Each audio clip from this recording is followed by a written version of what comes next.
All right, guys. Tonight was another great night for WWE NXT. Tonight, honestly, it, they've just been doing such a great job.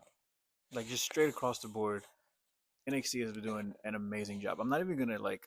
Usually on these videos, I walk through, every match and I kind of give my thoughts on each match and stuff like that.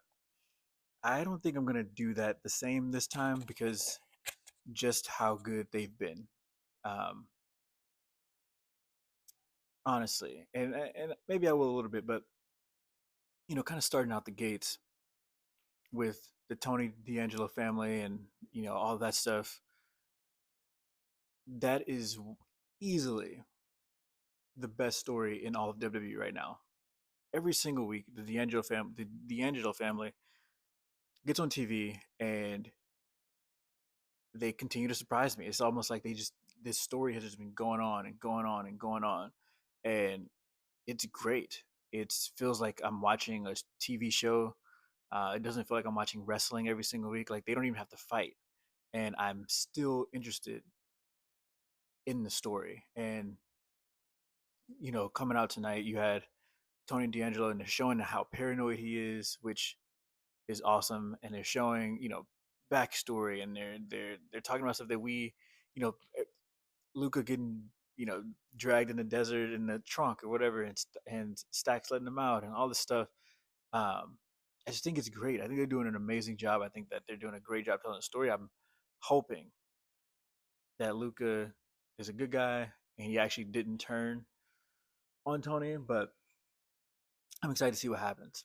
Um, we had Jada versus Thea Hill, which another great match. I love the ending. I think that obviously, uh, Jada technically lost, but the ref didn't see it. So if the ref didn't see it, it didn't happen. I hate to say it, but it is what it is.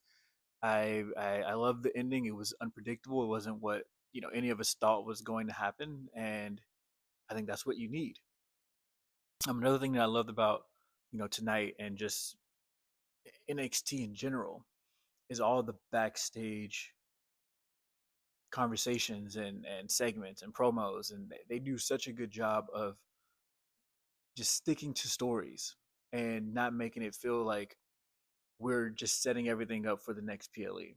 I think that the main roster has been really focusing on Night of Champions and then Saturday Night's main event and then this and announcing all these dates and trying to fit everything in and having it just feels so like commercial where NXT feels like the Attitude Era.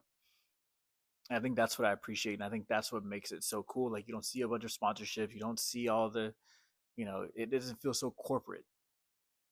And so you had Obafemi versus Trick Williams face off for a little bit there, and I mean that's something that it could be previewed down the road, like a preview of something down the road, like a foreshadowing of the TNA champion versus the NXT champion. But they didn't really go too much into it. It's kind of just like here, let's have them face off, and then we'll just keep it moving.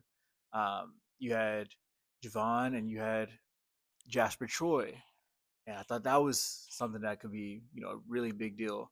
Then you had Jordan Grace come out, and I kind of want to touch on the Jordan Grace thing because I thought that she moved to SmackDown. Like I thought that she was part of the main roster now. I thought that that was the whole purpose of her and Stephanie fighting at NXT Battleground, and that's why she didn't actually beat Stephanie. Because if she was going to stay on SmackDown, I think they should have just gave her. I mean, if she's going to stay on NXT, they should have just had Jordan beat Stephanie and continue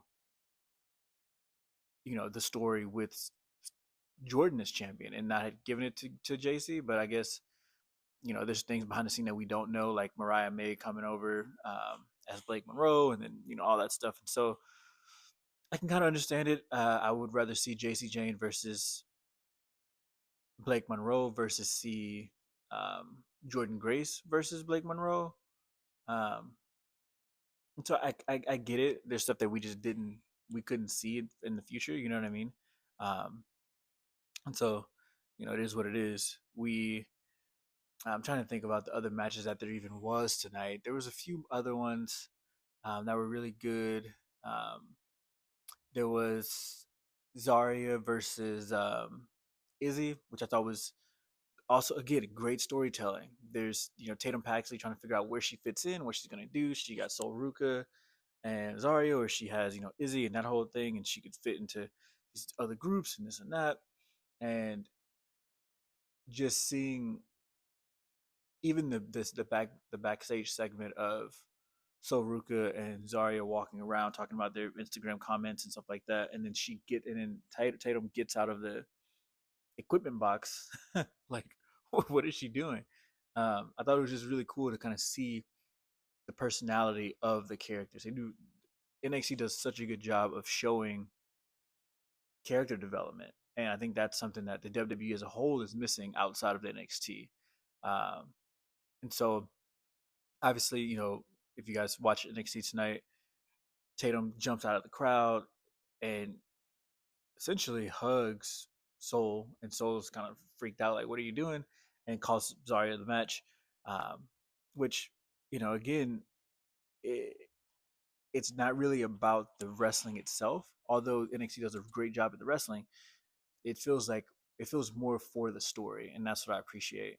Um, I feel like I'm gonna forget a match, maybe a match or two, but another thing that really stuck out to me was even Blake Monroe's.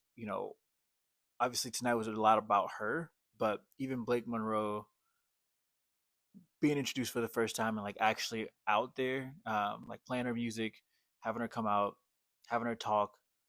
She's great at doing promos. She's great on the mic, which was also cool to hear. Um, but having her sign her contract and then immediately have her jump into a rivalry with JC Jane was also perfect. I really hope that they don't try to like rush this rivalry. I really hope that they extend it and drag it out as much as they can, because I'd hate to see at whatever the next big event is. Man, sorry. Whatever the next big event is, I hate to see them just go for the title. Blake wins, and then it's kind of like, okay, she moves up, and I don't want it to be this super quick thing. I really hope that they drag it out and maybe even have Blake add two members to her group, or to like have her create a faction or have her do something. I don't want her to just go up into the main roster and then just kind of get pushed on the back burner like a lot of the ladies are on the main roster. I think her staying on NXT for a while would really help out with character development and seeing what she could do. And so I'd love to see things get just dragged out or drug out or whatever with her and JC, and make this, you know, a 6 month to a 9 month long rivalry, and not just this week to week, 3 week deal, and then they fight for the titles and then it's over with. And so overall, guys, again, NXT continue to show out. Um, I don't really have any complaints. Obviously, I'm not gonna give it a 10 because um, I think that they could have done some things better. But the match I'm missing also is Kalani versus Lash. I thought that was a really good match as well. Ended unpredictable. Lash obviously showing that she's the dominant force on NXT, and so that was a fly. And so I thought that was great as well. But anyway, back to what I was saying. Overall, I would say the fighting was altogether pretty good. I don't really have any complaints. Um, the I think that the stories all got moved forward. Outside of Jasper Troy and Oba, I wish they kind of would have done a little bit more there. Um, and so overall, I guess I would give it probably I would have liked to see more men fight. If I'm honest with you, I feel like it was really women heavy tonight. But overall, I'll give it an 8.5 on the night, simply because of those few things I just named.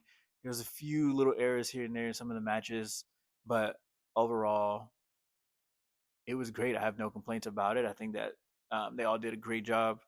Again, like I said, the storytelling was amazing. Um, it was people that I think that the crowd actually wanted to see all night. Um, oh, we also had the 6-man tag match as well, which was also again another just great match overall. Even adding Wesley with Trick and First Class, I thought that was genius. I thought it worked out well. I didn't necessarily like that Trick was the one that got pinned. However, they're trying to tell another story there, and that was also something that was really good. And it just feels like everything with every single match, with every single promotion, every single segment, all led back to a story that they're trying to tell. And at the end of the day, to me, that's what's most important. And I think they did a great job at that. So again, 8.5 out of 10 in my opinion on the night. And so let me know in the comments if you agree. Peace. Catch you on the next one.